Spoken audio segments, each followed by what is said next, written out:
মৰমৰ ছাত্ৰ-ছাত্ৰীসকল, তোমালোকৰ সাপ্লিমেণ্টাৰী বুক মোমেণ্টছৰ অন্তৰ্গত lesson number 8 A house is not a home writer যেন গুডি শ্ব' এই পাঠটিৰ কেইবাটাও পেৰেগ্ৰাফ পাৰ্ট 1 আৰু পাৰ্ট 2ত মই ইতিমধ্যেই আলোচনা কৰিছিলোঁ। আজি ইয়াৰ পৰৱৰ্তী অংশ তোমালোকৰ লগত আলোচনা কৰিবলৈ আগবাঢ়িছোঁ। Mind map of the story.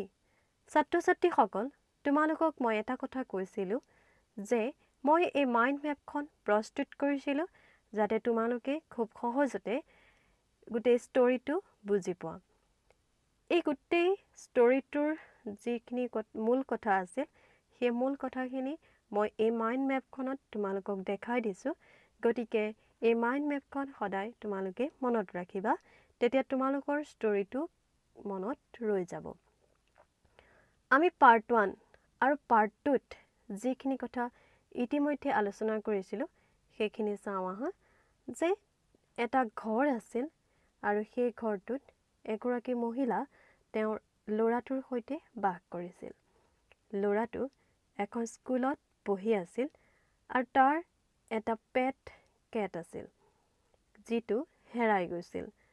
তেওঁলোকৰ ফায়াৰপ্লেচৰ পৰা ভুলবশতঃ এদিন ঘৰটোত জুই লাগিছিল আৰু ফায়াৰ ব্ৰিগেডছৰ মানুহ আহি 5 ঘণ্টাৰ মূৰত তেওঁলোকৰ সেই জুই নুমুৱাবলৈ সক্ষম হৈছিল। ইয়াৰ পৰৱৰ্তী অংশলৈ আগবাঢ়ো আহা। Continue from part 2. We had to borrow money from my grandparents because there were no credit cards, cash, or even any identification to be able to withdraw money from the bank. Everything had gone up in smoke.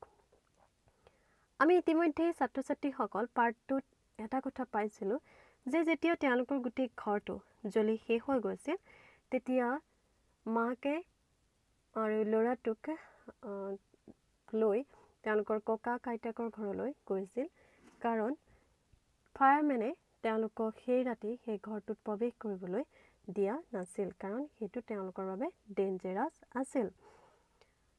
আৰু মাকে ল'ৰাটোক কৈছিল যে খুব সোনকালে তেওঁলোকে থাকিবৰ বাবে এটা নতুন ঘৰ বিচাৰিব লাগিব আৰু তেওঁলোকৰ বাবে কিছু কাপোৰ কানি কিনিব লাগিব। এতিয়া তাৰ পাছৰ অংশলৈ আহোঁ, চাওঁ যে উই হেড টু বৰো মানি ফ্ৰম মাই গ্ৰেণ্ড পেৰেণ্টছ।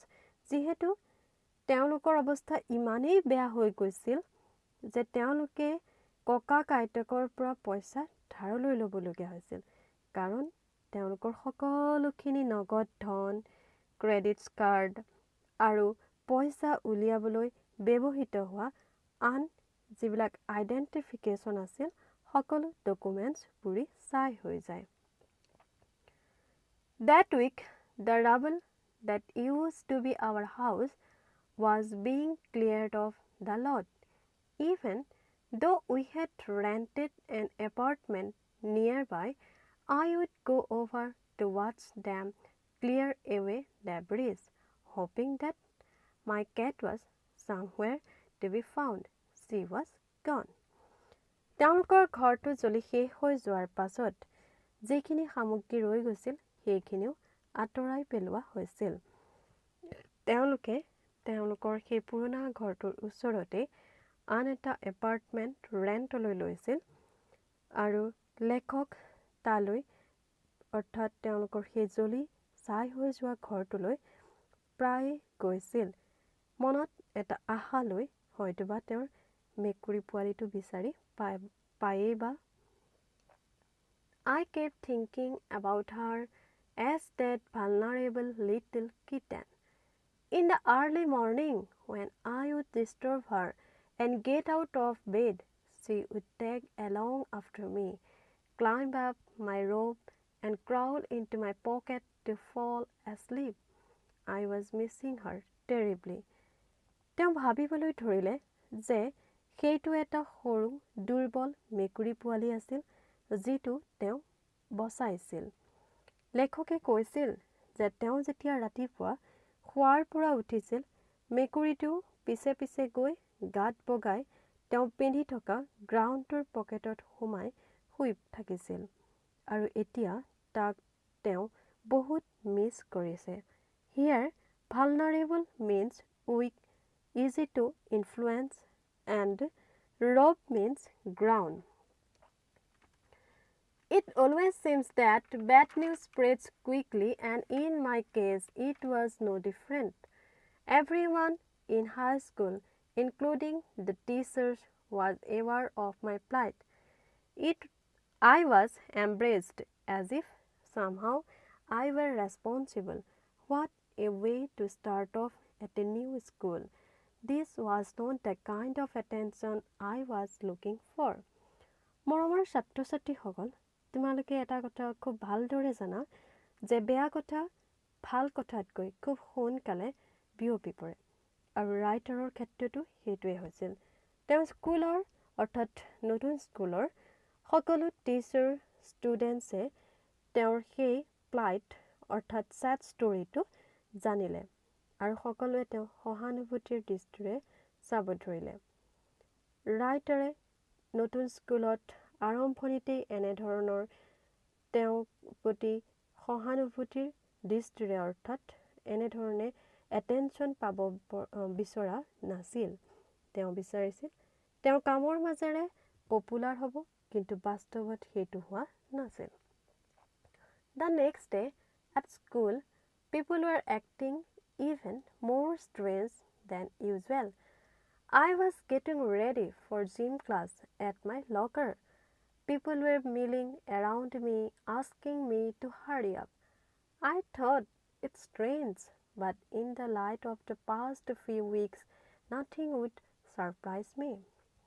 পিছদিনা ৰাইটাৰী স্কুলত আৰু বেছি ষ্ট্ৰেঞ্জ ফিল কৰে তেওঁ যেতিয়া জিম ক্লাছলৈ যাবলৈ ৰেডি হৈছিল তেতিয়া সকলোৱে তেওঁৰ ওচৰে পাজৰে লক্ষ্যহীনভাৱে ঘূৰি ফুৰিবলৈ ধৰে আৰু সোনকালে তেওঁক কৰিবলৈ কয় ৰাইটাৰৰ এই কথাটোত ষ্ট্ৰেঞ্জ ফিল হৈছিল কিন্তু কেইসপ্তাহমানৰ পৰা তেওঁৰ লগত এনে কিছু ঘটনা সংঘটিত হৈছিল যাৰ বাবে তেওঁৰ ছাৰপ্ৰাইজ ফিল হোৱা নাছিল It almost seemed that they were trying to shove me into the gym. Then I saw why. There was a big table set up with all kinds of stuff on it just for me.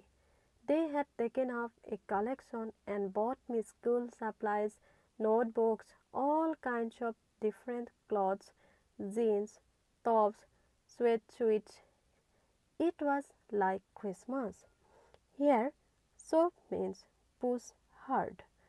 তেওঁৰ এনে লাগিল যেন সকলোৱে তেওঁক পুছ কৰি gym ক্লাছলৈ নিব বিচাৰিছে তাত এখন বিগ টেবুল আছিল য'ত ৰাইটাৰৰ বাবে বহুত প্ৰয়োজনীয় সামগ্ৰী আছিল তেওঁ ক্লাছৰ সকলো ছাত্ৰ ছাত্ৰীয়ে পইচা গোটাই তেওঁৰ প্ৰয়োজনীয় সামগ্ৰী কিনি গোটাইছিল যেনে জিন্স টপছ ছুৱেটশ্বুইটছ নোটবুকছ আদি যেন খ্ৰীষ্টমাছত লাভ কৰা উপহাৰহে ছাত্ৰ ছাত্ৰীসকল তোমালোকে নিশ্চয় এটা কথা জানা যিদৰে আমাৰ বহাগ বিহুত আমাক ইজনে সিজনে বহুত বস্তু গিফ্ট হিচাপে দিয়ে ঠিক তেনেধৰণে খ্ৰীষ্টান লোকসকলৰ খ্ৰীষ্টমাছ অৰ্থাৎ বৰদিনত তেওঁলোকেও আনক বহুত বেছি উপহাৰ দিয়ে আৰু এতিয়া এই সামগ্ৰীখিনি লাভ কৰি ৰাইটাৰৰ এনে লাগিছিল যেন খ্ৰীষ্টমাছহে I was overcome by emotion. People who had never spoken to me before were coming up to me to introduce themselves. I got all kinds of invitations to their houses. Their genuine outpouring of concern really touched me. In that instant, I finally breathed a sigh of relief and thought for the first time that things were going to be okay. I made friends that day. তেওঁ আৱেগিক হৈ পৰিল আৰু যিবিলাক ষ্টুডেণ্টে তেওঁক কেতিয়াও মাতি পোৱা নাছিল আৰু তেওঁৰ লগত আনকি চিনাকিও হোৱা নাছিল অথচ তেওঁৰ বাবে আজি ইমানখিনি কৰিছে তেওঁ যেতিয়া সকলো ষ্টুডেণ্টে তেওঁক ঘৰলৈ নিমন্ত্ৰণ জনালে আৰু বেছি আৱেগিক হৈ পৰিল আৰু তেওঁৰ বাবে ইমানখিনি বস্তু যোগাৰ কৰিলে এই কথাটো ভাবি তেওঁৰ মনত বহুত ভাল লাগিল আৰু ফাৰ্ষ্ট টাইম ৰাইটাৰে অনুভৱ কৰিলে যে এদিন সকলো ভাল হৈ যাব আৰু তেওঁ ফ্ৰেণ্ডছৰ সংখ্যাও বাঢ়িল ইয়াৰ পৰা এটা কথা অনুভৱ হয় আৰু বুজা গ'ল যে হিউমেন ৰিলেশ্যনছ মেটেৰিয়েল থিংছতকৈ বহুত বেছি important in our life. A month later, I was at my house watching them rebuild it. But this time it was different. I wasn't alone. I was with two of my new friends from school. It took a fire from me to stop focusing on my feelings of insecurity and open up to all the wonderful people around me. সেই ঘটনাটো সংঘটিত হোৱাৰ এক মাহৰ পিছত তেওঁৰ যেতিয়া ঘৰটো ৰিবিল্ড অৰ্থাৎ নতুনকৈ মেৰামতি কৰা হৈ আছিল তেতিয়া ৰাইটাৰে তেওঁৰ দুজন বন্ধুৰ সৈতে চাই আছিল হৈ যোৱা দুৰ্ঘটনাটোৰ পৰা তেওঁ এটা কথা শিকিলে যে বাহিৰৰ পৃথিৱীখনত বহুত ভাল মানুহ আছে যি তেওঁৰ ফ্ৰেণ্ডছ হ'ব বিচাৰিছিল আৰু তেওঁৰ যিটো নিৰাপত্তাহীনতাৰ ফিলিংছ আছিল সেইটোৰ পৰাও তেওঁৰ এতিয়া বাহিৰলৈ ওলাব পাৰিছিল Now I was sitting there watching my house being rebuilt when I realized my life was doing the same thing while we sat there on the curb planning my new bedroom I heard someone walk up to me from behind and say Does this belong to you? এতিয়া তেওঁ ঘৰটো বনাই থকা চাই এটা কথা অনুভৱ কৰিলে যে তেওঁ ঘৰটোতো বনাই থকা হৈ আছেই লগতে তেওঁৰ জীৱনটো নতুনকৈ আৰম্ভ হৈছে তেওঁ এটা কথা শিকিলে যে ফ্ৰেণ্ডশ্বিপ কৰা আৰু মৰম স্নেহে মানুহৰ জীৱনৰ বাবে খুবেই important here kerb means edge of the pavement যেতিয়া ৰাইটাৰ আৰু তেওঁৰ বন্ধু দুজনে তেওঁৰ বেডৰুমটো কেনে হ'ব পেভমেণ্টত বহি প্লেন কৰি আছিল তেতিয়া পাছফালৰ পৰা কোনোবাই মাতি সুধিলে এইটো তোমাৰ নেকি When I turned around to see who it was, I couldn't believe my eyes. A woman was standing there holding my cat. I leapt up and grabbed her out of the woman's arm.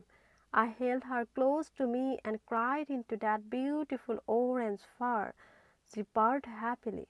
My friends were hugging me, hugging the cat, and jumping around. তেওঁ পাছফালে ঘূৰি চাই দেখিলে যে এগৰাকী মহিলাই তেওঁৰ কেটটো কোচত লৈ থিয় হৈ আছে ৰাইটাৰে একে জাপে উঠিল আৰু মহিলাগৰাকীৰ পৰা কেটটো নিজৰ কোচলৈ লৈ ল'লে ৰাইটাৰ পুনৰ সুখী হৈ পৰিল আৰু তেওঁৰ ফ্ৰেণ্ডছেও তেওঁৰ সুখত বহুত সুখী হ'ল আৰু তেওঁৰ চাৰিওফালে আনন্দত জঁপিয়াবলৈ ধৰিলে Apparently, my cat had been so frightened by the fire that she ran over a mile away. Her collar had our phone number on it, but our phones had been destroyed and disconnected. This wonderful woman took her in and walked her to find out whose cat it was. Here, frightened means behaved irrationally.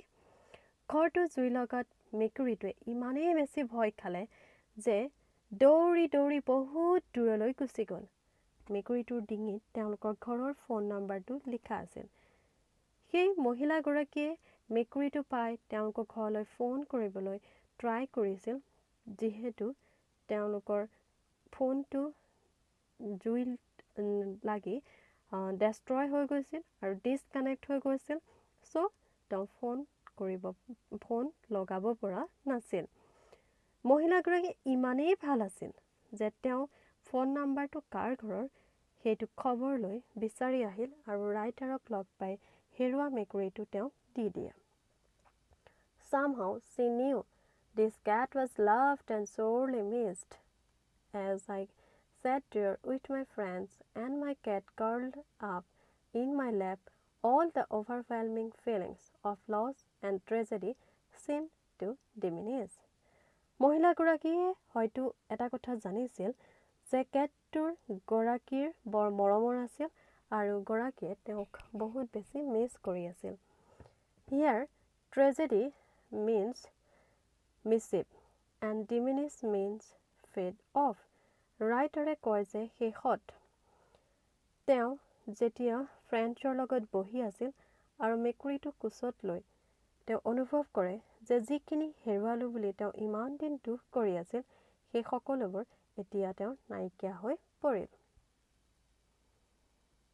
I felt gratitude for my life, my new friends, the kindness of a stranger, and the loud purr of my beloved cat. My cat was back and so was I. তেওঁৰ এতিয়া এক নতুন অনুভৱ হ'ল আৰু সেইটো হ'ল থেংকফুলনেছ অৰ্থাৎ গ্ৰেটিটিউড। তেওঁৰ চাৰিওফালে লাভ কৰা সকলোখিনি বন্ধু, সেই অচিনাকি মহিলাগৰাকী আৰু ভগৱান এই সকলোৰে প্ৰতি তেওঁৰ কৃতজ্ঞতা আৰু থেংকফুলনেছ অনুভৱ কৰে। এই থেংকফুলনেছ অনুভৱটো আমাৰ লাইফত বহুত বেছি ইম্পৰ্টেণ্ট। আমি জীৱনত যিখিনি মানুহ বা আন প্ৰাণীৰ পৰা ভাল কথা শিকোঁ বা বহুত ভাল সহযোগিতা লাভ কৰোঁ, সকলোকে আমি ধন্যবাদ জ্ঞাপন কৰিব লাগে আৰু সকলোৰে প্ৰতি আমি মৰমীয়াল হ'ব লাগে।